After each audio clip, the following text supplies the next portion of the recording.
भारत पाकिस्तान के तनावपूर्ण रिश्ते के बीच भारत और फ्रांस ने सोमवार को दिल्ली में 26 राफेल मरीन लड़ाकू विमानों के लिए 63,000 करोड़ रुपए के सौदे पर हस्ताक्षर किए। भारतीय पक्ष का प्रतिनिधित्व रक्षा सचिव राजेश कुमार सिंह ने किया, जबकि नौसेना के उप प्रमुख वाइस एडमिरल के स्वामीनाथन भी मौजूद थे। इससे पहले फ्रांस के रक्षा मंत्री खुद हस्ताक्षर समारोह में शामिल होने वाले थे, लेकिन उन्हें व्यक्तिगत कारणों से अपनी यात्रा रद्द करनी पड़ी। हालांकि हस्ताक्षर समारोह में रक्षा मंत्री राजनाथ सिंह मौजूद थे। जुलाई 2023 में रक्षा मंत्रालय ने विचार विमर्श और मूल्यांकन परीक्षणों के बाद मेगा अधिग्रहण के लिए प्रारंभिक स्वीकृति भी दी थी। इस सौदे के तहत भारतीय नौसेना को राफेल जेट विमानों के निर्माता डसॉल्ट एविएशन से हथियार प्रणाली और कलपुर्जे सहित संबंधित सहायक उपकरण भी मिलेंगे। राफेल एमजेट आईएनएस विक्रांत से संचालित होंगे और मौजूदा मिग 29 के बेड़े का सहयोग करेंगे। भारतीय वायुसेना पहले से ही 2016 में खरीदे गए 36 राफेल विमानों का बेड़ा संचालित कर रही है। ये विमान अंबाला और हासी मारा में स्थित है। इस नए सौदे से भारत में राफेल जेट विमानों की कुल संख्या बढ़कर 62 हो जाएगी, जिससे देश के 4.5 पीढ़ी के लड़ाकू विमानों के बेड़े में उल्लेखनीय वृद्धि होगी। सूत्रों ने बताया है कि भारतीय विमान वाहक पोतो विशेष रूप से आईएनएस विक्रांत पर तैनाती के लिए 26 राफेल मरीन लड़ाकू विमानों की तत्काल आवश्यकता है। मिग 29 के लड़ाकू विमानों के बेड़े को हटाने की तैयारी।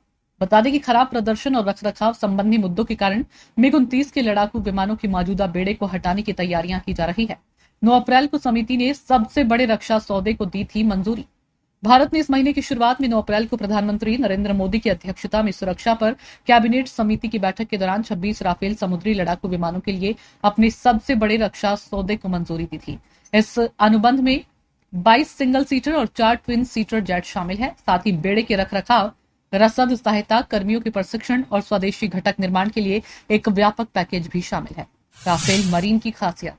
1 मिनट में 18,000 मीटर की ऊंचाई पर जा सकता है राफेल मरीन विमान 1 मिनट में 18,000 मीटर की ऊंचाई पर जा सकता है। पाकिस्तान के पास मौजूद A-16 और चीन के पास मौजूद J-20 विमानों से राफेल ज्यादा बेहतर है। ये विमान अपनी उड़ान वाली जगह से 3700 किलोमीटर दूर तक हमला कर सकता है। इसको विमान वाहक युद्धपोत के लिए खास तैयार किया गया है। यह दुश्मनों के रडार को चकमा देने में सक्षम है। राफेल विमान हिमालय के ऊपर बेहद सर्द मौसम में भी उड़ सकता है। इस फाइटर जेट के वजन की बात करें तो राफेल की तुलना में राफेल मरीन का वजन थोड़ा अधिक है। जानकारी के मुताबिक इस लड़ाकू विमान का वजन लगभग 10,300 किलोग्राम है। राफेल विमान के विंग्स मुड़ नहीं सकते हैं, लेकिन राफेल मरीन के विंग्स पूरी तरह से मुड़ सकते हैं। ब्यूरो रिपोर्ट, नई दिल्ली।